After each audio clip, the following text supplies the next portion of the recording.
এরে আল্লাহর বান্দা, এরে যুবক, আল্লাহ ডাক দিয়া বলে, রে গোলাম, আমি আল্লাহ তোর জন্য রাখছি জান্নাত। ওরে বান্দা, জান্নাতটা এত সুন্দর,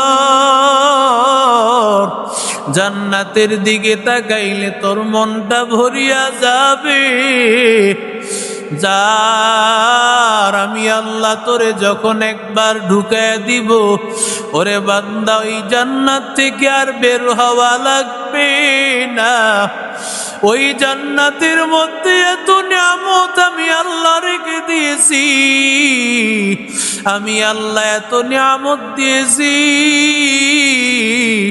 দুনিয়ার সব নিয়ামত বান্দা, সব নিয়ামত বাতিল, আমি আল্লাহর জান্নাতের নিয়ামত আসল। ওরে বান্দা, জান্নাতের নিয়ামত তোর আসল। কারণ একটা সেকেন্ডের জাহান্নামের আগুন সহ্য করা যাবে না, দুনিয়ার আগুন সহ্য করা যায় না। জাহান্নামের আগুন এত কঠিন, জাহান্নামের আগুন এত গরম, জাহান্নামের আগুন সহ্য করা যাবে না রে আল্লাহ। আয় আল্লাহ, দুনিয়ার আগুনে জ্বালাও। আয় আল্লাহ, জাহান্নামের আগুন সহ্য করতে পারবো না। দুনিয়াতে হাতে আগুন লাগলে সহ্য করতে পারি না, আর জাহান্নামের আগুন কত মারাত্মক হবে রে মালিক, সহ্য করা যাবে না। ও আল্লাহ, আয় আল্লাহ, আমাদের গুনাহের কারণে বুঝি ওই কবরের মধ্যে জাহান্নামের আগুন, ওই কবরের সাপ, ওই কবরে বিচ্ছু, ওই কবরের মাটির চাপ সহ্য করা যাবে না রে আল্লাহ। আয় আল্লাহ, একটা সেকেন্ডের আযাব সহ্য করা যাবে না। আয় আল্লাহ, আপনি আমাদের সবাইরে মাফ করে দেন। আয় আল্লাহ, আয় আল্লাহ, আমাদের সবাইকে ঈমানদার বানায়া দেন। আয় আল্লাহ, আয় আল্লাহ, ঈমান আর আমল নিয়ে কবরে যাওয়ার তৌফিক দেন। সব সময় জবান দিয়া বান্দা যখন জিকির করবা, আল্লাহ তোমারে ভুলবে না। আল্লাহ বলে, ওরে বান্দা, আমারে তুই ডাকবি, ফাযকুরুনি আযকুরুকুম ওয়াশকুরুলি ওয়ালা তাকফুরুন। আমি আল্লাহরে স্মরণ করবি, আমি আল্লাহ তোরে স্মরণ করব রে বান্দা। ওরে বান্দা, আমারে ডাক, ডাকার মতো যদি ডাকতে পারো, আমি আল্লাহ তোরে ভুলবো না রে বান্দা। আমি আল্লাহর মহাব্বত নিয়া কবরে আসো ও আল্লাহর বান্দারা। এজন্য মাওলায়ে পাকের জিকির করো। জিকির করতে করতে বান্দা, তোমার জিহ্বাটা তাজা হবে, তোমার অন্তরটা তাজা হবে রে গোলাম। ওরে বান্দা, জিকির করিয়া যদি বান্দা কবরে যাইতে পারো, মরণের সাথে সাথে তোমার জবানে আমার আল্লাহ জিকির চালু করে দিবে। খাফিদাতুর রাফিআ, খাফিদাতুর রাফিআ। আল্লাহ বলেন, কিয়ামত এমন এক ভয়ঙ্কর অবস্থার নাম, যেই জিনিসগুলো নিচু জিনিস তাও সব চুরমার হয়ে যাবে। উঁচু উঁচু পাহাড়, দালান কোঠা, উঁচু উঁচু পাহাড়, উঁচু উঁচু বিশাল বড় আসমান, সেটাও শেষ হয়ে যাবে। এত বড় আসমান, যেই আসমান কেউ দুনিয়ার কেউ যেতে পারবে না, প্রথম আসমানে যাওয়া সম্ভব নয়। শত শত বছর দৌড়াইয়াও আসমানে যেতে পারে না, এত উঁচু পাহাড়, এত উঁচু আসমান। আল্লাহ বলেন আমি আল্লাহ এই সব উঁচু জিনিস, সব নিচু জিনিস, সমস্ত কিছুকে আমি আল্লাহ শেষ করে দিব। খাফিদাতুর রাফিয়া, একটা অর্থ হলো আমি আল্লাহ উঁচু জিনিসকে শেষ করে দিব,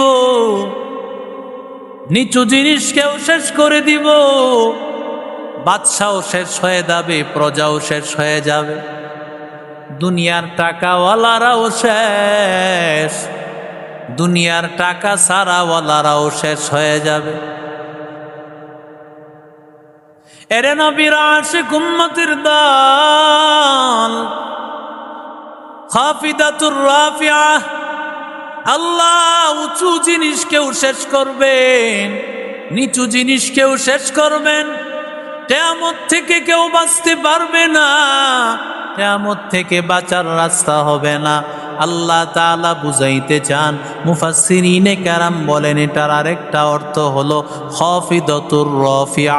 আমার আল্লাহ কিয়ামত এমন একটা ভয়ঙ্কর অবস্থার নাম, ওই ভয়ঙ্কর অবস্থাতে যেই বান্দাগুলো মুমিন বান্দা, দুনিয়াতে মুমিন বান্দাকে মনে করতর মতো দুর্বল কেউ নাই, কারণ মুমিন বান্দাকে দুনিয়াতে দুর্বল মনে করা হতো, ওদেরকে দুনিয়াতে দুর্বল ভাবা হইতো। রাহমাতুল লিল আলামিন বলেন খাফিদাতুর রাফিয়া, আমি আল্লাহ ওই দুর্বল মানুষগুলোকে সবল বানায় দিব। বাহাদুরি তো সব শেষ, আর কিয়ামতে মুমিন বান্দা, জাকিরিন বান্দা, ইমানদার বান্দা, দাড়িওয়ালা বান্দা, নামাজি বান্দার খেলা তখন শুরু হবে। ঠিক না বেঠি? এজন্য বলে খেলা হবে, আমরা বলি এই খেলা হবে, আমাদেরকে বইল না, খেলা হবে তো শয়তান বলছে। আল্লাহর কাছে বলে আসছে খেলা হবে, আপনি জান্নাতি নিবেন আর আমি এর ধোকা দিব, ডানে বামে সামনে পিছনে। আল্লাহ ভুলাই দিছে উপরের কথা। আল্লাহ বলে তুই সব দিক থেকে ধোকা দিবি, আমি আল্লাহ উপর থেকে রহমত দিয়া সব ভুলাই। মুমিন বান্দা আল্লাহ তাআলা তাদের সম্মানকে বাড়ায় দিবেন, ইজ্জতকে বাড়ায় দিবেন। সেই হাসরের ময়দান, হাসরের ময়দান তাদের জন্য হবে আনন্দ, মুমিন বান্দার জন্য আনন্দ হবে। আল্লাহ বলেন খাফিদাতুর রাফিয়া, দুর্বল মানুষগুলো তখন সবল থাকে, উঁচু হয়ে যাবে। যেমন রসুল বলেছে 10 বছর আজান দিলে আল্লাহ তার গলাটাকে সবার উপরে উঠায় দিবে। মুহাদ্দিসিনে কেরাম বলেন তার মানে গলাটা কি জিরাফের মতো? না না, জিরাফের মতো হবে না, বরং মানুষ বলে যে তাকে সবার উপরে দেখা যায়। এর অর্থ কি? সবার চাইতে তাকে আলাদা দেখা যাবে। সব মানুষ এক নজর দেখলেই বুঝবে যে এই লোকটা আসলেই সবার নেতা, নেতৃত্বের আসনে। যখন মানুষ নেতা হয় এর দেখাশোনাও কিন্তু কিছু ভালো দেখা যায়। পুলিশের চাকরিতে, আর্মিতে, র্যাব, বিডিআরের চাকরিতে লম্বা না হইলেই নেয় না, কারণ দেখাশোনায় দরকার। মুহাম্মাদুর রাসূলুল্লাহকে দেখলে কাফেররাও বুঝতো এই সাহাবীদের মধ্যে ইনি হলেন মুহাম্মদ সাল্লাল্লাহু আলাইহি ওয়াসাল্লাম। রসুলকে আল্লাহ এমন কাইফিয়ত দিয়েছেন। তবে হ্যাঁ, রসুলকে সবার থেকে আলাদা বোঝা যাইত, ইনি মুহাম্মদ, ইনি হলেন সবার নেতা, ইনি হলেন মুসলমানের নেতা। সুবহানাল্লাহ। ঠিক আল্লাহ মুসলমানকেও সম্মান দিয়া, নামাজি লোককে সম্মান আল্লাহ ওদিন দিবেন। চোখটা বন্ধ করলে এক কিয়ামত, আরেক কিয়ামত হবে চক্ষু খোলার পর। সুবহানাল্লাহ। চোখ খোলার পরে না, আমাদের তো অনেক দিন ঘুমাতে হবে, কিয়ামত দেরি আছে, অনেক দিন, অনেক দিন আমাদেরকে কবরে ঘুমাতে হবে। সেখান থেকে আল্লাহ আমাদেরকে উঠাবেন। উঠাবেন তো উঠাবেন কেমন? যেই বান্দাগুলো দুর্বল ছিল আল্লাহ তাদেরকে সম্মান দান করবেন, ইজ্জত দান করবেন। হাসরে আল্লাহ তাআলা ওই মুমিন বান্দাদের আপন হবেন, বেঈমানদের আপন আল্লাহ সেদিন আর হবেন। বেঈমানদের বন্ধু আল্লাহ হবে না। আল্লাহ বলে নাই ইহুদিদের বন্ধু আমি, আল্লাহ বলে নাই মুশরিকদের বন্ধু আমি, আল্লাহ বলে নাই নাসারাদের বন্ধু আমি। আল্লাহ বলেছেন আল্লাহু ওয়ালিয়ুল্লাযিনা ইযা রুজ্জাতিল আরদু রাজ্জা ওয়া বুসাতিল জিবালু বাসসা ফাকানাত হাবাআম মুনবাসসা। আল্লাহ বলেন জমিন একেবারে রাজা রাজা হয়ে যাবে, তুলার মতো উঠতে থাকবে।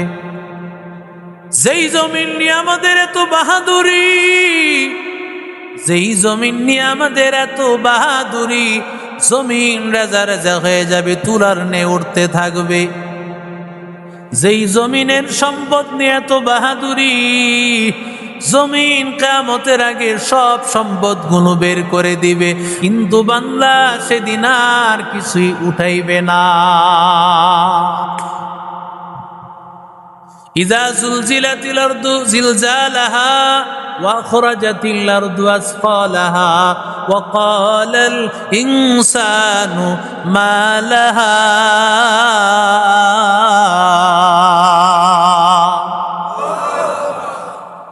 ওয়া আখরাজাতিল আরদু আসফালাহা।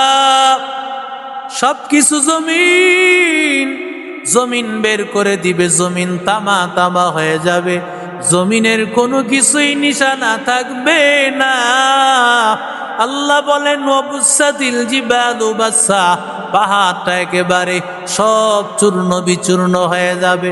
অথচ এত বড় পাহাড় দুনিয়ার মানুষ কল্পনাও করতে পারে না, এত বড় পাহাড়। আল্লাহ বলে বান্দা আমি আল্লাহর এত ক্ষমতা, আমি আল্লাহর এত ক্ষমতা দেখ, আমি আল্লাহ এত বড় পাহাড়টাকে তুলার মতো উড়াইয়া দিব।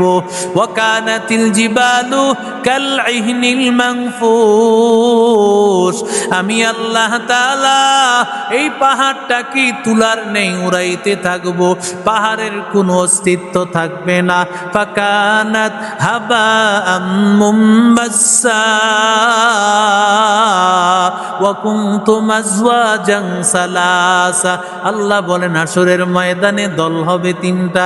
এক নম্বর দল ফাসহাবুল মাইমানাতি মা আসহাবুল মাইমানা ওয়া আসহাবুল মাশআমাতি মা আসহাবুল মাশআমা ওয়াস-সাবিকুনাস সাবিকুন উলাইকাল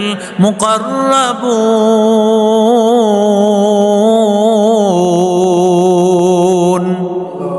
আল্লাহ বলেন তিনটা দল, এক দল হবে ডানপন্থী, আর এক দল হবে বামপন্থী, আর এক দল হবে অগ্রগামী। ডানপন্থী বামপন্থী না, বরং আল্লাহ বিনা হিসাবে জান্নাতে পাঠিয়ে দিবে।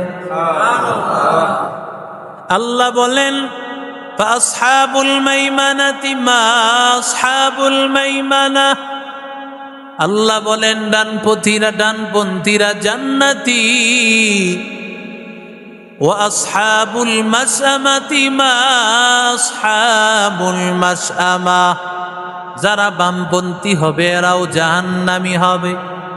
ডানপন্থীরা জান্নাতি, বামপন্থীরা জাহান্নামী। আল্লাহ বলেন ওয়াস-সাবিকুনাস সাবিকুন উলাইকাল মুকাররাবুন ফি জান্নাতিন নাঈম।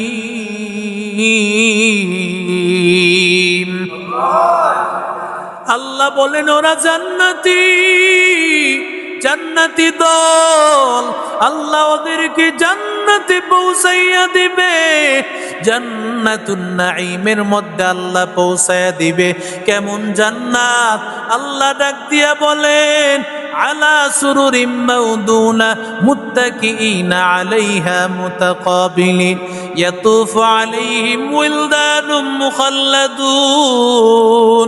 আল্লাহ বলেন ওরা টেক লাগাইয়া জান্নাতে একে অপরের মুখোমুখি হয়ে থাকবে, পেছন দিকে থাকবে না।